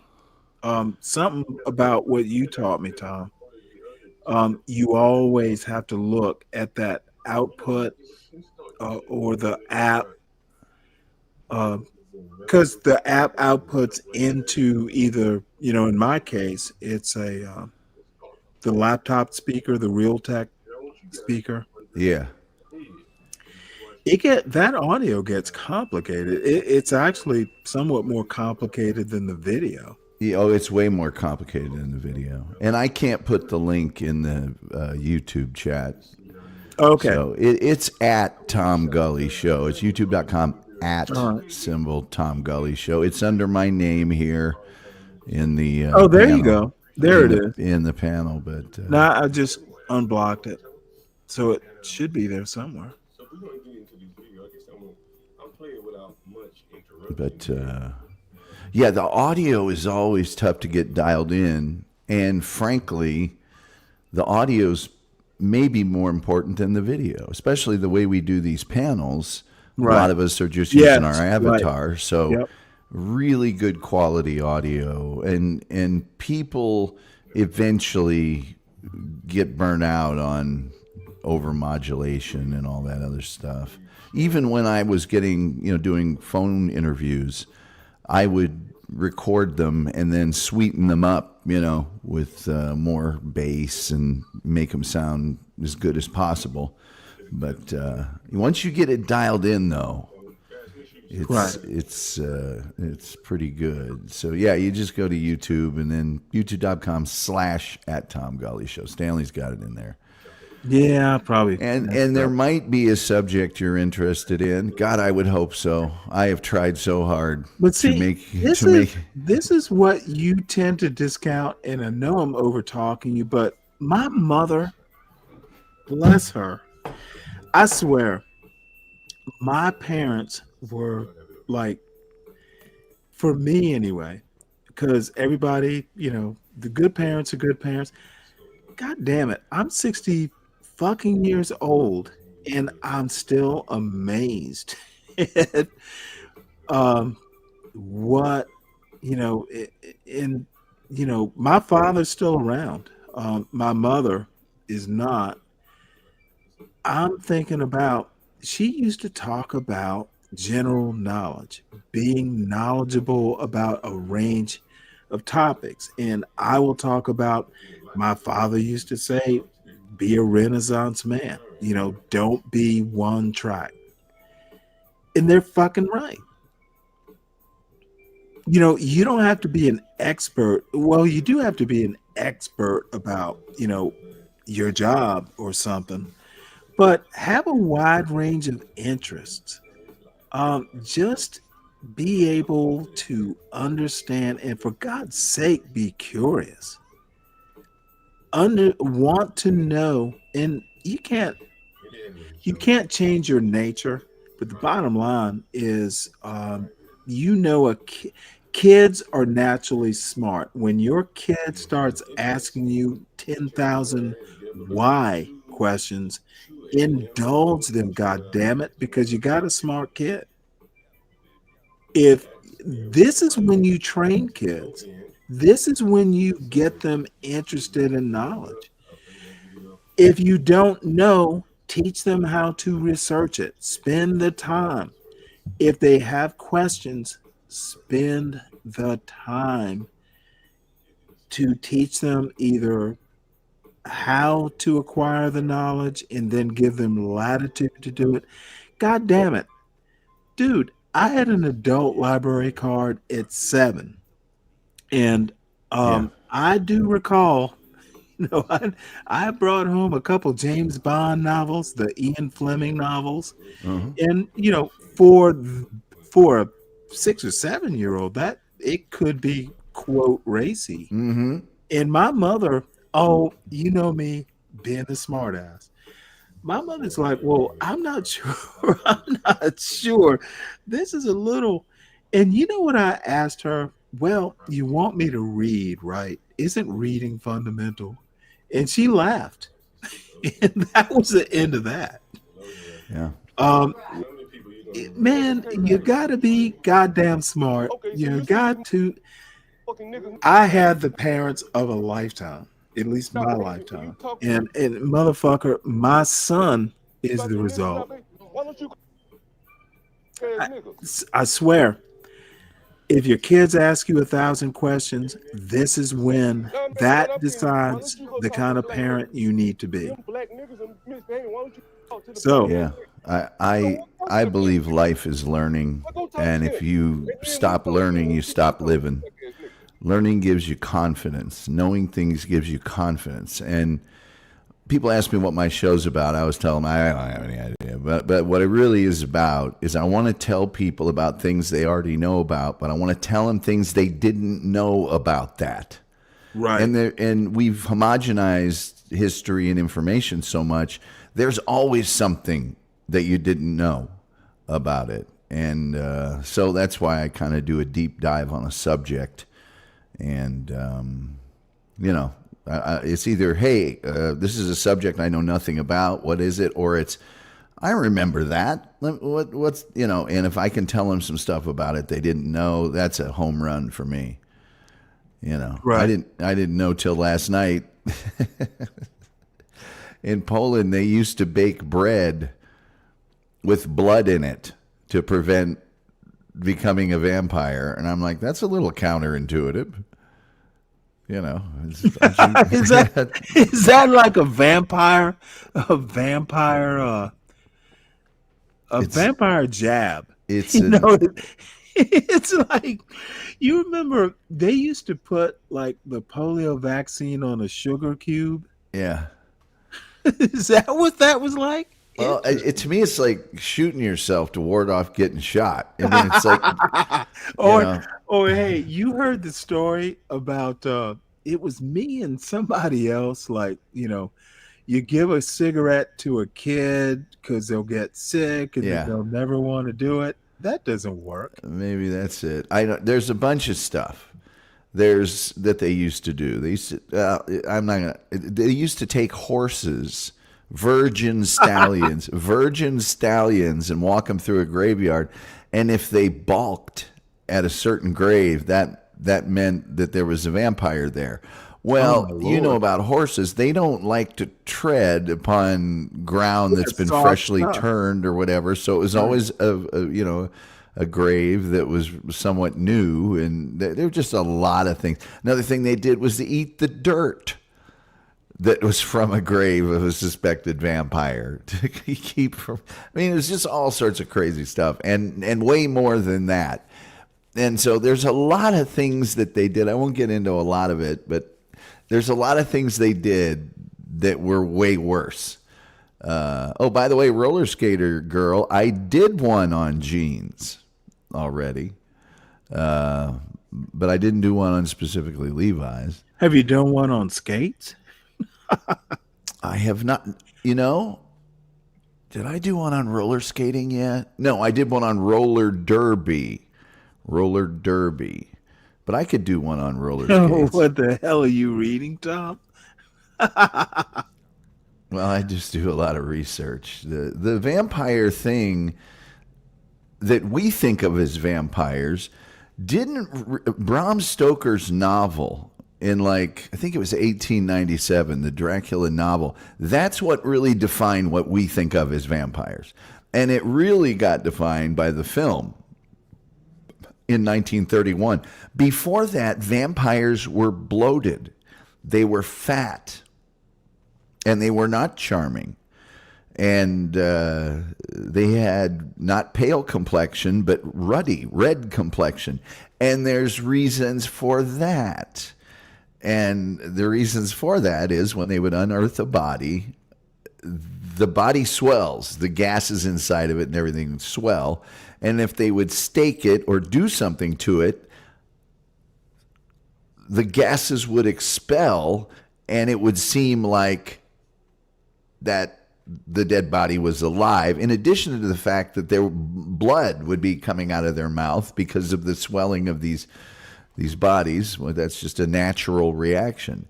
So, I mean, there's a lot of stuff. I mean, a lot of stuff that, and there's a lot of things like mirrors, and vampires can't cross running water. But there's a lot of the vampire ethos that we think of that didn't get started until really the 19th century and 20th century.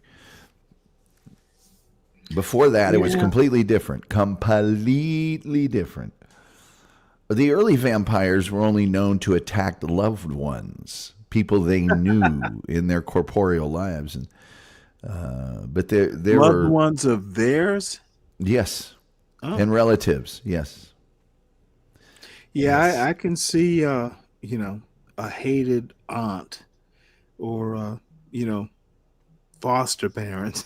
Yeah. Well, or and then a step parent.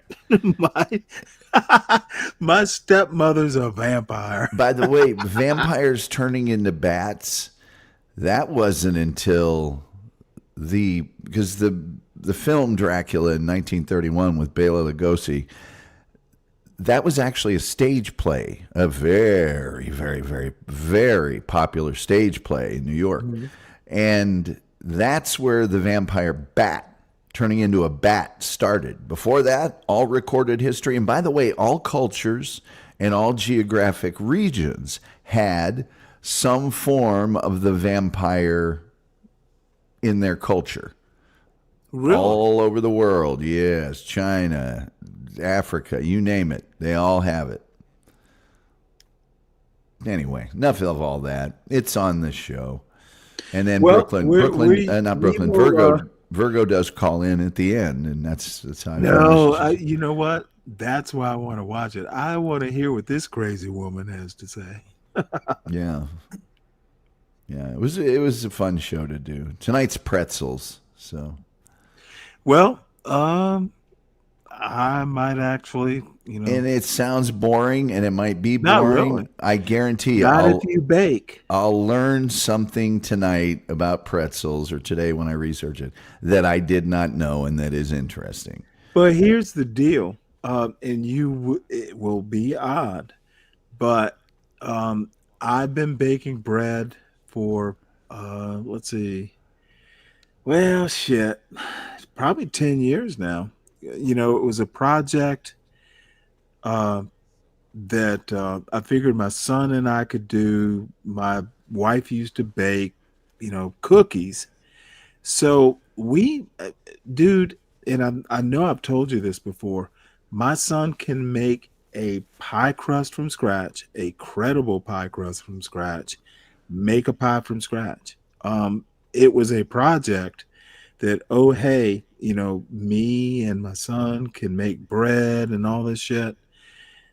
Dude, my son can actually cook. Not like, restaurant quality, but if he comes to me and says, hey, would you like Kung Pao chicken tonight? I'm going to go, yeah. It's not going to be, how do you know how to make it? He just fucking knows because he's made it before. Pies. Now, I did teach him, the crust, but he got good at following recipes. And see, this is part of, I know he's capable because the motherfucker can read a recipe and execute it. He knows this shit. Yeah. Dude, you know what? One of these days I'll stop talking about my son, but god damn it, the motherfucker can make a pie from scratch. And he's black. John, I raised him. I raised him myself, and he can bake a pie. John just ended his stream. Probably because he was doing OBS. He'll start it up soon. Yeah. Because OBS just does not work. And I have theories why. And OBS direct to YouTube obviously doesn't work that well. They've got an infrastructure that they can stream on, and I can't even remember the name of it, but there is a freeware version of StreamYard that works you're talking better about with OBS. Streamlabs. It's not Streamlabs. It's actually a freeware version. Huh. I'll look it up because I watched a whole video. It is so goddamn complicated. The reason I bring up like audio in, audio out, OBS, you can do like cameras, separate cameras, but like a movie. You can combine the cameras, you can combine the audio, you can separate the camera, separate the audio, and then you can take the audio and then divide it into tracks. Sure. Oh my God. And there is a freeware StreamYard version of that. Like you can invite people to a room that is for multiple people or one-on-one. Oh my God, it blew my mind how complicated it is. And that might be my next great project, just mastering it. I actually where I am right now is I can do an OBS video and upload it to StreamYard. I'm still trying to master the audio part of it, because even the audio in a video to upload, there's microphone aux, there's media input, there's window capture input. There's just, the audio is crazy. Yeah, I used OBS before I used StreamYard. Did you understand it? Yeah. God damn it. Yeah, well, but I would be the tutorial. I would be the first to admit OBS is extremely complicated. It requires a lot of learning. I mean, a lot of learning. Now, Streamlabs incorporates OBS. It's like a clone of StreamYard and OBS together. But you didn't like Streamlabs. Well, Streamlabs, it's not that I didn't like it. I just haven't used it yet. Oh, okay. Yeah, I mean, but the thing is, once you get on StreamYard, it's so much easier. It's just because OBS, you have all those various inputs that you have to name. Like that. But the big thing about OBS is getting your frame rate, baud rate, bit rate, all that stuff dialed in. And you just, it's when you're hosting a show, right? You really want your attention. I feel right. No. OBS, now I know some guys that use it that are just so fluent in it that they've done it for years that they're fine.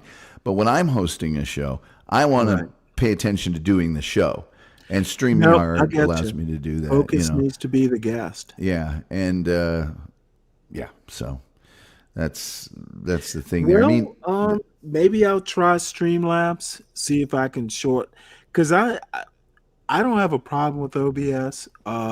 Shit, I haven't been doing streaming as a host or anything else for a year even. So, I figure it's a learning curve. It'll keep the dementia away. Well, OBS is there's a lot of great tutorials. Make sure you get the most recent ones, like any other tutorial. But also, OBS really has a pretty awesome self-help for all of the steps of how to use it. They have their own support community type thing that you go to a certain section and it's gonna probably tell you exactly what to do. So, all right, well, maybe I need to dive in. I mean, it's worked perfectly. Now my struggle is the volume levels, and here's what I didn't do. I took clips, and there were YouTube clips. I didn't use my new mic or anything. I have faith in my Blue Yeti. And Kimmy Cakes, not only can I do banana bread with chocolate chips, my son can do it. As a matter of fact,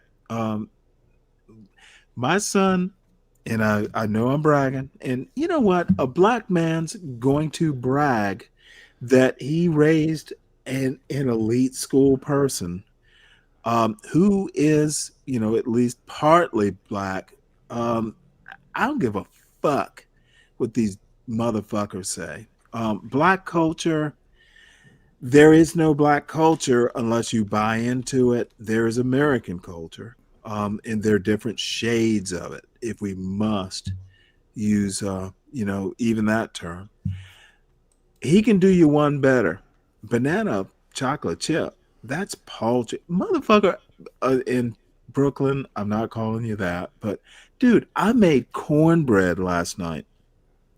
Hadn't made cornbread in a couple years, but I had lentil soup and I did a pork chop and you know what?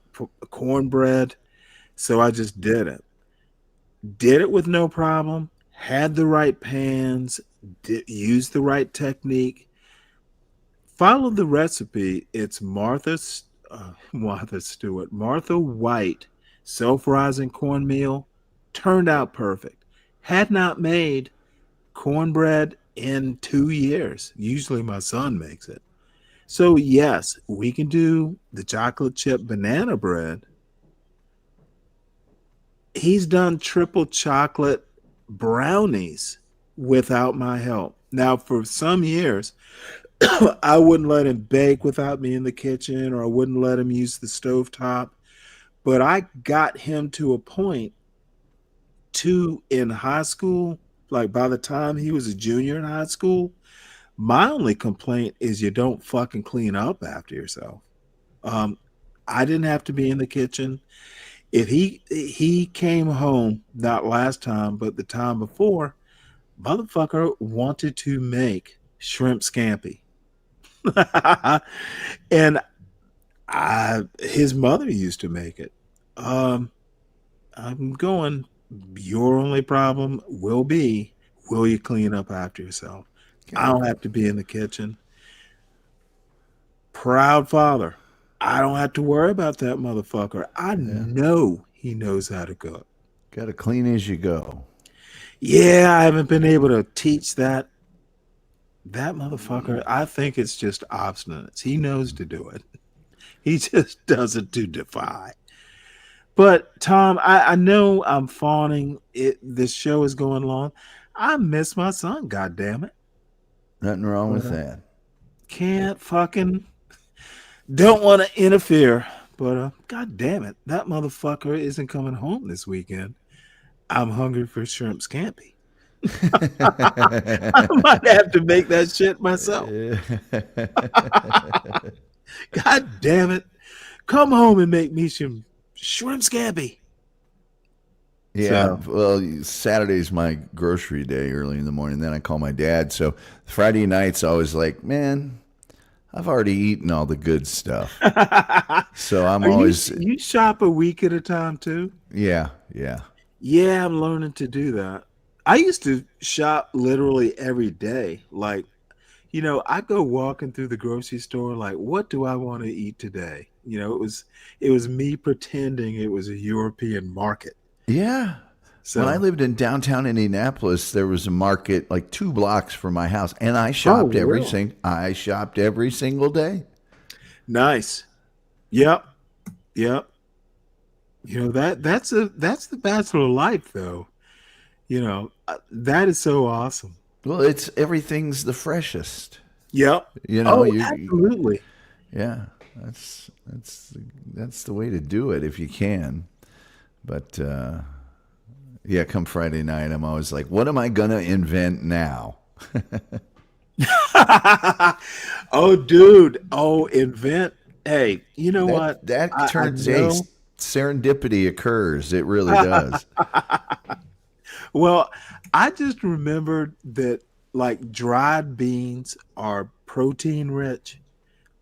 Beans are a decent meat substitute. Dude, Montreal steak seasoning. Now you got to soak your beans, overnight, or you can put them in one of the one pots and you can do that little bean cycle. Yeah. But no, Montreal steak seasoning. Take your boneless loin pork chops. You'll have to do it either 4 or 8. It doesn't matter. But like beans. Let's just say like fava beans or butter beans, whatever they call them. In the South, we call them butter beans, but fava beans, if you must, dried and soaked. They don't even have to soak overnight.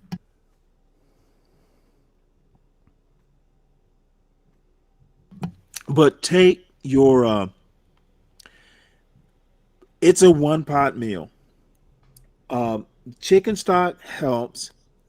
If you got Montreal steak seasoning, and I make homemade, like the seasoning blends, I tend to do homemade. It's cheaper that way. So just fava beans, uh, loin chops, 4 hours. Oh my lord! For one person, you'll have leftovers, but damn, that's good, dude. When you say invent, that when you get to be good at cooking, right? You get to invent. Like this tastes like, or I think this would taste good with this. You mix and match. Oh my lord! And then you forget to write it down, so it's hard to duplicate. You have reached the pinnacle, old man. If you know how to cook, you don't need a goddamn recipe. You just know what works. No, and it's I used to love watching that show, Chopped. Butter beans and oxtails. Yeah. Oh, Chop was my wife. Oh, dude. My wife used to sit there and we would go like, how is this going to work?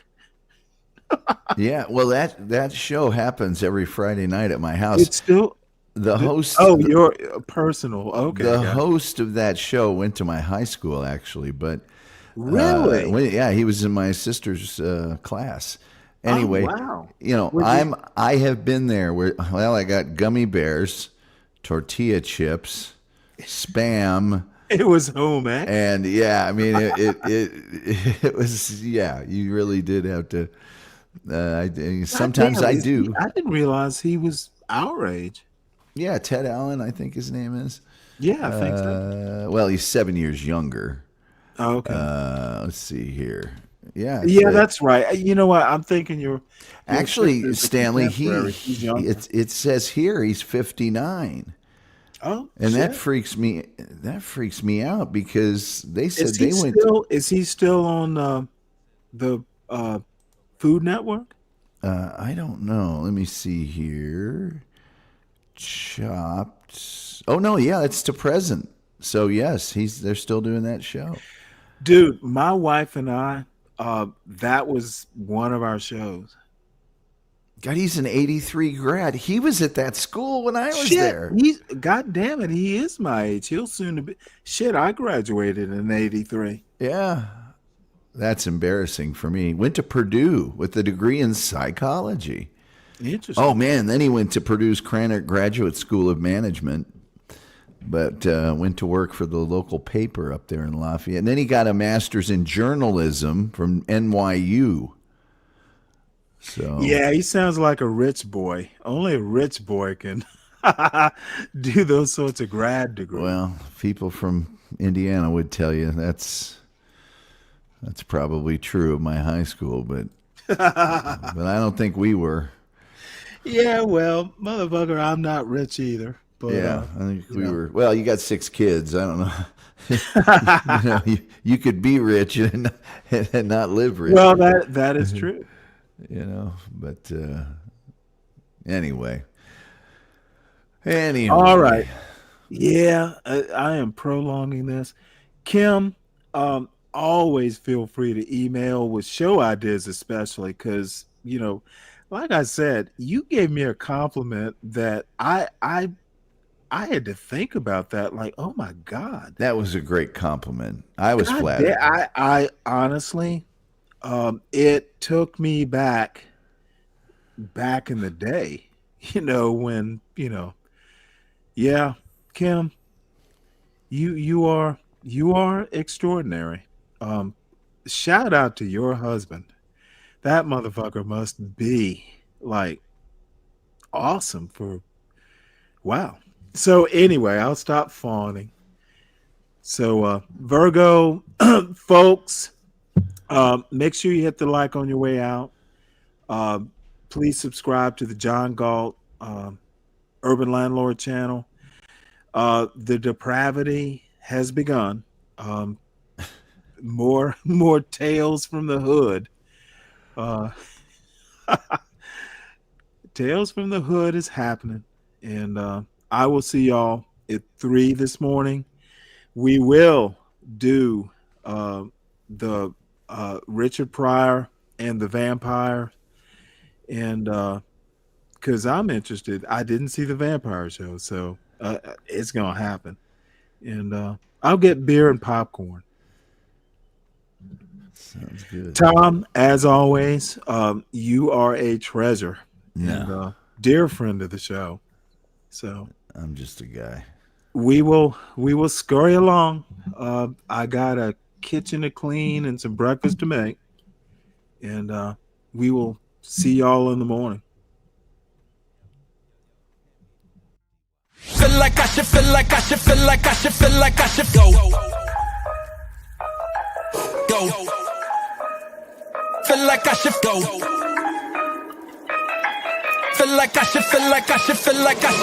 I should go.